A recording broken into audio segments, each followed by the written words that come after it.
Thank you for joining me. In this tutorial, you will learn to use commas accurately whenever you write lists of words, phrases, or clauses.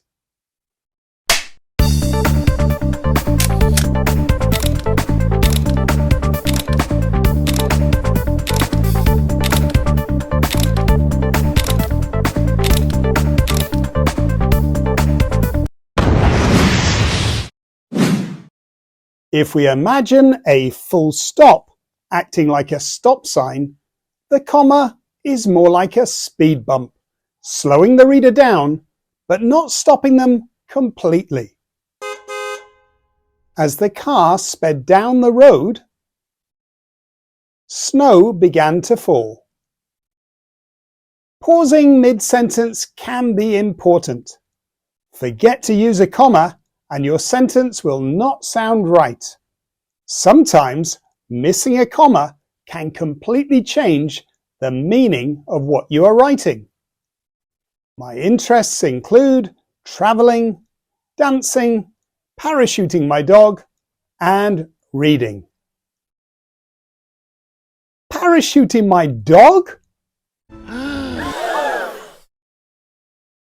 Oh, you mean my interests include traveling, dancing, parachuting, my dog, and reading.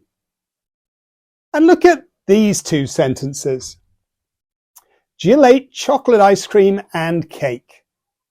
Jill ate chocolate, ice cream, and cake. That comma makes a big difference. In the first sentence, Jill ate two things: chocolate ice cream and cake.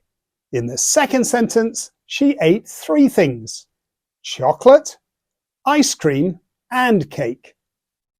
So, to avoid confusion, whenever you are writing a list of words, phrases, or clauses, separate each from the next with a comma. I have a new teacher. She is warm, friendly, and fun. The new puppy bites the furniture, chews the carpets, scares the cat, and uses our new rug as a toilet. This summer we're going to France, Germany, Italy, and Greece. Dad came first in the freestyle, third in backstroke, second in butterfly, and last in breaststroke. Let's examine these sentences in more detail. You'll notice that you don't need a comma in front of the first thing on the list. And you'll also notice that no comma is needed before that final and. Why, you might ask? Well, it may help to think about the comma as replacing the word and. Cara was ready for the exam. She had a pencil case and ruler and calculator and eraser. Instead of constantly repeating the word and, we can use a comma instead. The final and has not been replaced, so it doesn't need a comma in front of it.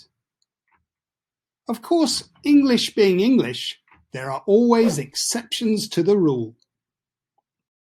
When the penultimate thing that you are listing already contains an and, you will need a comma before the final and. For example, you can buy tea, coffee, strawberries and cream, and potato chips. Without a comma before this and, you might think they were selling strawberries and cream with potato chips on top of it. Yuck! Terry enjoyed all types of music, including rap, classical, country and western, and rock and roll. Again, without that comma before the final and, we might think he likes a type of music that combines country and western with rock and roll. Yeehaw! It's also worth noting that sometimes, instead of the list coming at the end of the sentence, it may be written at the start of the sentence. Surprised, amused, excited, Jordan opened the gift. Mouth trembling, face red, heart pounding, Julie nervously entered the room. Shoes off, shirt untucked, remote control in hand, Dad had come home early. The only difference you'll notice here is the need for a comma after the last thing on the list. So, from now on, whenever you are listing words or groups of words, separate each item from the next with a comma. And be careful. Don't put a comma before the first thing that you list, and don't put a comma before the final and, unless, without doing so, it will cause confusion.